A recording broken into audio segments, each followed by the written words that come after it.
Good morning mga kabiwan moto and welcome to another vlog. For today's video is magsi-CI tayo as usual dahil ito yung daily na ginagawa natin. Bali ngayong araw is another long ride na naman tayo sa ating pag-CI o pag-BBI dahil ang for verification natin is sa Indang, Cavite, sa Daine, Indang, Cavite. And simula rito sa Dasmariñas, iaabot siya ng 40 kilometers. Magta-travel tayo ng 1 hour and 15 minutes. So depende po yan sa traffic and depende po yan sa pagpapatakbo natin. Ito po ay business verification. Hindi ito yung usual na verification natin na background ng mga ginagawa natin.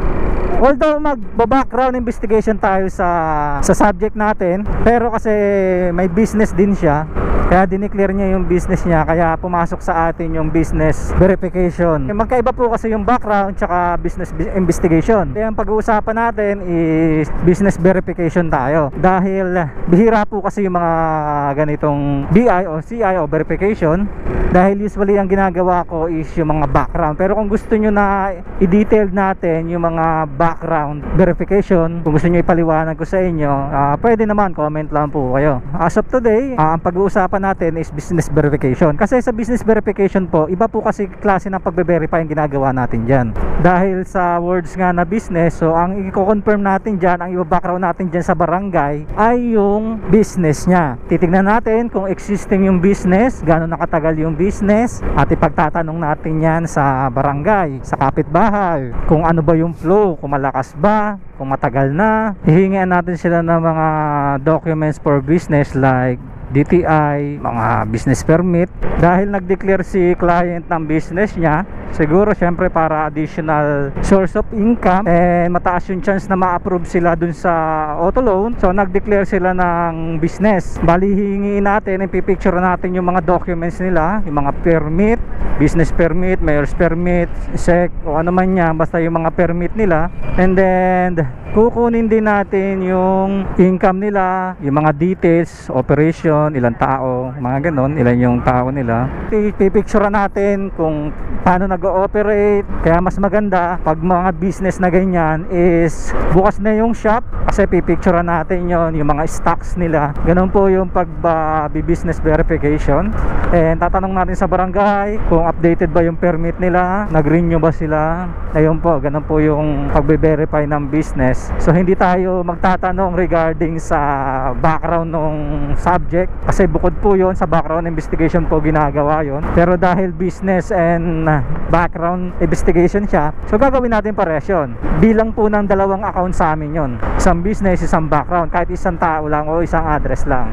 Ganun po sa amin kasi magkaiba po siya, isang business siya isang ano. Kung sakaling may employment pa si subject, dineclare niya rin yon, edi tatlo na po yon, tatlong verification po yon sa isang subject lang. Tatlo po ang bilang nun. May bayad po yon pagka ganon. Siyempre bawat isang verification is may bayad. So pagka ganon, mas maganda yon kasi mas mapapabilis yung trabaho natin, kasi tatlong CI agad, tatlong verification agad, isang address lang. Hindi na tayo pupunta sa malayo pa. So nasa same address lang tayo. Papunta tayo ng Indang at parang ulan na naman. Nung nakaraan, grabe, sobra yung ulan dito. Hay post ko sa Facebook ko. Grabe yung ulan na yun. Wala ka talaga makita tanghalin tapat. Alas 10 pa lang po yun. Pero grabe, walang makita talaga. Sobrang lakas ng ulan. Yun yung time na may bagyo pa. Si bagyong Enteng. Pero sa ngayon, wala na naman bagyo. And kahit paano, medyo maganda na yung panahon. Pero kahapon, nag-CI ako sa Tagaytay. Long ride din yun kahapon. Inulan ako ron. And ngayon, ano yung panibagong long ride na naman. So puro long ride yung binabanatan natin. So ito yung kagandahan sa pag-CI nyo, na medyo malawak yung area ninyo. Makakagala kayo. Hindi katulad pag within the city lang yung area ninyo, dun lang kayo. Nakakasawa din minsan yung mga ganong area. Hindi katulad dito, gala-gala ka, masaya, nakaka-relax ka, hindi mo mararamdaman na nagtatrabaho ka. Lalo na sa part ng Tagaytay at Indang, naku, ganda ng mga tanawin papunta dyan. Although pati dun sa maganda kasi province na province pa rin ang vibes nila ron. Maliban na lang syempre dun sa may city, syempre develop na yung city nila, magandang municipality nila sa bayan ng mismong Indang. Pero dun sa mga may part sa Indang na pagpapunta ka, talagang grabe, ang ganda. Probinsya yung vibes, nakaka-relax. Nakala mo lang tuloy kahit na nagtatrabaho ka, is gumagala ka lang. Kaya gusto ko rin yung mga ganitong takbuhan, sa totoo lang, talagang gusto ko. Mga Kabiwan Moto is pupunta tayo sa mismong barangay muna. Magbe-verify tayo kasi hindi ako familiar siyempre sa lugar dahil hindi naman ako taga roon.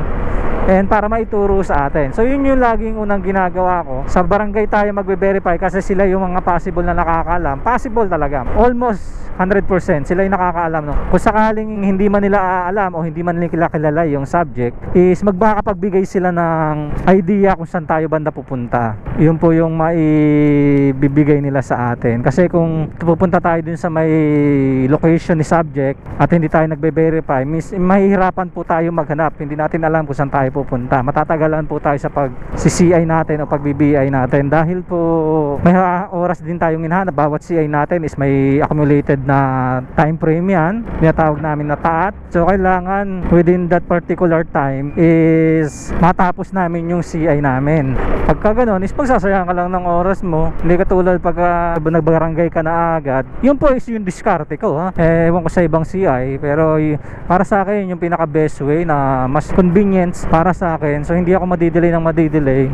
Barangay agad tayo pupunta. Kaya pag nag-Google Maps ako kung saan yung lugar, doon agad tayo sa barangay dumidiretso. Kasi doon tayo magtatanong kung saan banda, kung saan papunta, kung kilala nila yung tao, mas mabilis yun kasi may tuturo agad nila yun. Pero kung hindi naman, maituturo pa rin nila yung papunta. And lahat naman ng mga napagtanungan ko dito sa mga barangay dito sa Cavite is accommodating naman.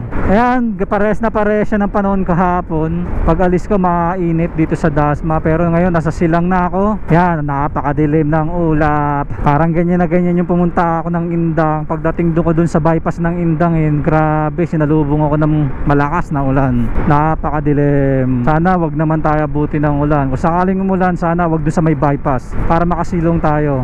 Kasi mga Kabiwan Moto, pag dyan sa bypass ako inabutan ng ulan, ng malakas na ulan, GG tayo dyan. Wala akong sisilungan doon. Napakahaba po nun. Nasa 10 kilometers po yata yung haba nung bypass na yun na wala akong masisilungan. Grabe. Kung may masilungan ka, puno, pero mababasa ka pa rin. Kaya hope and pray na wag tayo abutan doon.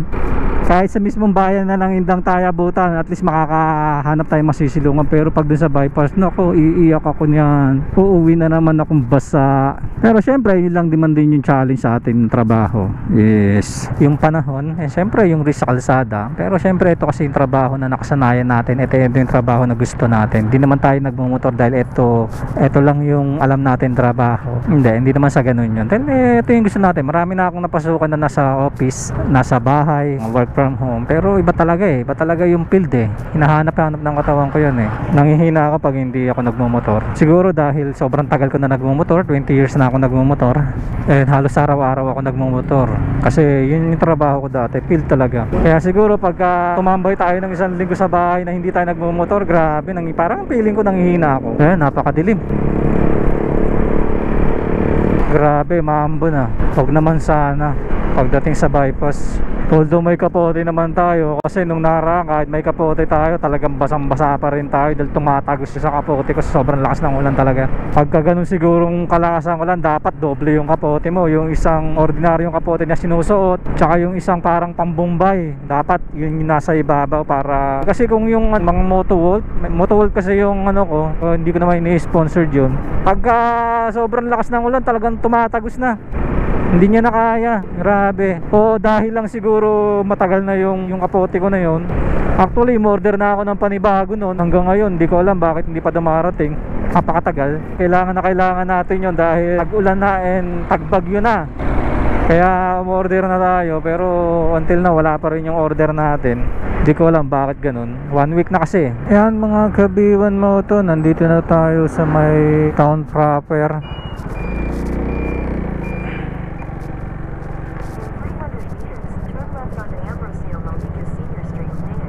Ba't dito tayo pinadaan? Balik tayo, doon din naman daan nun Doon din daan nun Loko-loko talaga to si Waze Kakainis Doon mo pa ako pinadaan, pwede naman dumaan doon. Pinag-iskinita pa ako. Doon ako pinapasok, ano ka ba? Looban yun eh, yan. Dito tayo sa town proper. Dapat dito talaga tayo dadaan eh, nakita ko na eh. Ewan ko ba't doon ako pinapadaan eh. Kaya nandito tayo sa town proper ng Indong. Ay yung simbahan nila. Alam beses na rin ako nakapunta rito. Ayan, nasi-ay natin dati yan eh. Yung may business na yan eh. Ayan no. Ayan no, yan no. Ayan yung tindahan na yan. Nasi-ay natin yan. Tineclear niya yung business niya. So nagpunta tayo dyan sa business niya na yan. Binerify natin. Iba kasi interview ng business sa background. Ayan mga kabiwan mo to. Dito tayo sa Alfonso. Yan, papuntang Alfonso to. Alfonso Indang Road na to. Layo pa pala na ito. 7.9 kilometers pa. 8 kilometers pa pala to. Haba pa na ito.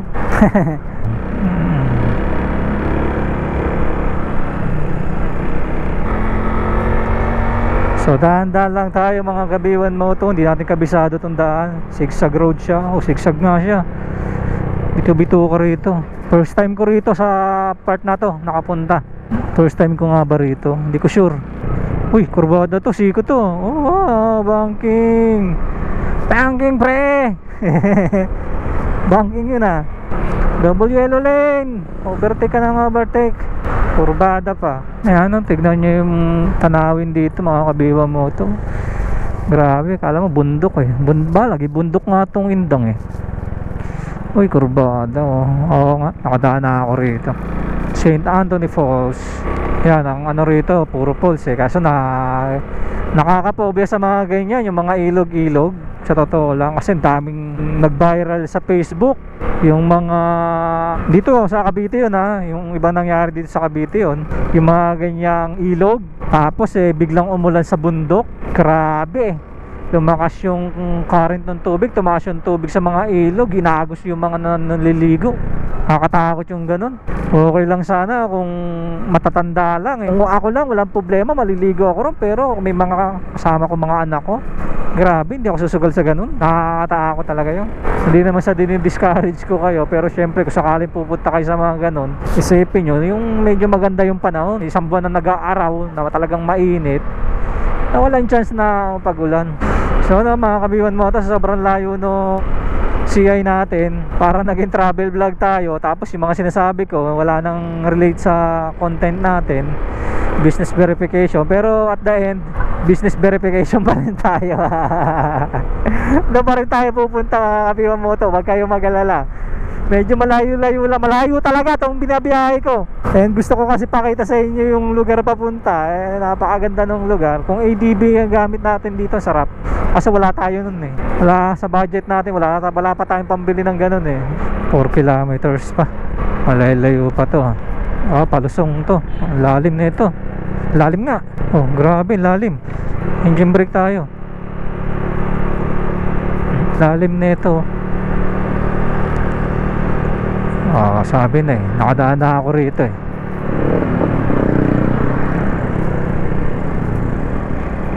Nakadaan na ako dyan.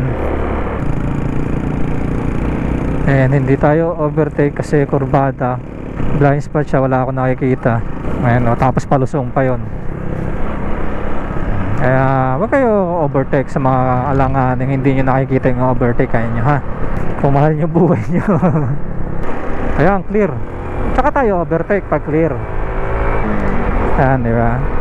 Tsaka naka broken lines na eh. Ibig sabihin safe na umovertake. Ibig sabihin pwede na umovertake sa mga ganong part pagka mga broken lane na ganon. Ayan, liko na tayo dito pupunta sa barangay hall. Ayun yung barangay. Punta tayo sa barangay. Ito yung barangay. Ayan, try natin dyan. Dito tayo. Ayan, go-confirm tayo dito sa barangay mga kabiyang Daini Uno. Tingnan natin kung sila nakakasakop dito sa lugar ng, ayan mga kabiwan mo to. Parang nangingimay yung pagod ako sa biyahe. Tapos na tayo mag-verify sa barangay. Kinonfirm naman sa barangay na existing naman yung business and yung subject is a good reputation naman and talagang taga rito. Lihiti mong taga rito since birth pa. So matagal na rito. So titignan natin kung ilang taon na si sir. Sabi ni ma'am dito lang diretso. And then may pilahan ng tricycle, dire-diretso lang, Rockham lang. Dito lang daw yun. Pagtawid natin dito, and tricycle driver Daini Uno. Karinderya. Malawang bahay. Saan yun? Hanapin natin dito. Dito ba yun? Parang mali ah. Parang hindi dito yun ah. Sabi niyo, dire-diretso lang. Number 45. Oh, ito, 45. Bilya Limado. Ba maganda bahay na ito. Malawang bahay. Andito tayo. Yan mga kabiwan moto, tapos na natin ma-CI si sir, ma-background CI and ma-business verification. So alis muna tayo dito sa part ng Indang na to kasi wala akong signal dito, hindi ako makakagawa ng report dito kasi yung aming report is through email. Shout out! Shoutout daw sila. Vlogger daw ako. Vlogger lang tayo. Yun. Ayun, dire-diretso nga lang. Ayun mga kabiwan moto, ganun po yung pagbe-verify. So hindi ko na pinakita sa inyo. Ganun po ang mangyayari po doon. Once na be-verify kayo sa business, i-verify kayo sa barangay kung existing yung business, kung may permit ba yung business, and kung operational ba yung business. As of now, nung pumunta ako doon sa business is nakasara siya kasi umalis daw yung nagbabantay. I-chewy niya rin naman yon, is family business naman nila yon. Pero yung business permit is nakapangalat sa kanya. Bali, pinicture lang natin yung mga ginagamit nila sa business nila, yung mga tools, yung mga ginagawa nila, pinicture natin yun. And sabi ni sir, ang hawak niya lang ng business is business, barangay business permit. Yun lang. Yun din naman advice sa kanila ng munisipyo na kasakali, pagka-renew nila next time, mag business permit na sila yung sa DTI and then yung sa municipal permit, mayor's permit.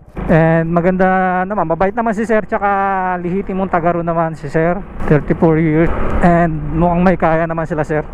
Ay mga kabiwan mo to, ganun yung pagkakaiba. Once na business ang verification o ang 4CI natin, magpo-focus tayo dun sa business. So hindi tayo magtatanong regarding sa character ni subject. Ang ipo-focus natin is yung operational, kung gaano nakatagal nag-ooperate, ilan ba yung tao ni sir, ano ba yung mga ginagawa nila, ano ba yung field ng works nila. Yun lang yung i-verify natin. Bale, as of now mga kabiyon mo to, tapos na yung business verification natin and wala pa namang binibigay na email sa akin, and then hahanap lang tayo ng spot dito sa part ng Indang na may signal para maigawa na natin yung report natin at maipasa natin. Kasi sa ngayon hindi ako makapagpasa ng report dahil walang signal.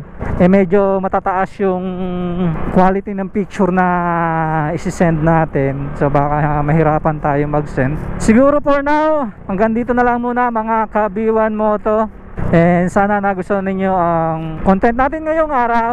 And kung may mga gusto kayong content regarding sa pag-CCI, kung gusto niyo malaman, comment below lang po para magawa natin ng topic, yung issue na gusto ninyong malaman regarding sa pag-CCI. And maraming salamat po sa lahat ng sumusuporta sa akin, sa mga bagong nanonood and sa mga matatagal na nanonood sa akin. So maraming salamat sa inyong suporta, na until now nandiyan pa rin po kayo at sumusuporta sa akin. And tingin ko dito ko natatapusin ang video natin and ang content natin ngayong araw na ito, kasi tapos na yung trabaho natin sa ngayon dahil wala pa namang ibinibigay sa atin na panibagong endorsement. And always remember mga kabiwan moto, pray before you ride, ride safe, God bless, Biwan Moto out, bye bye.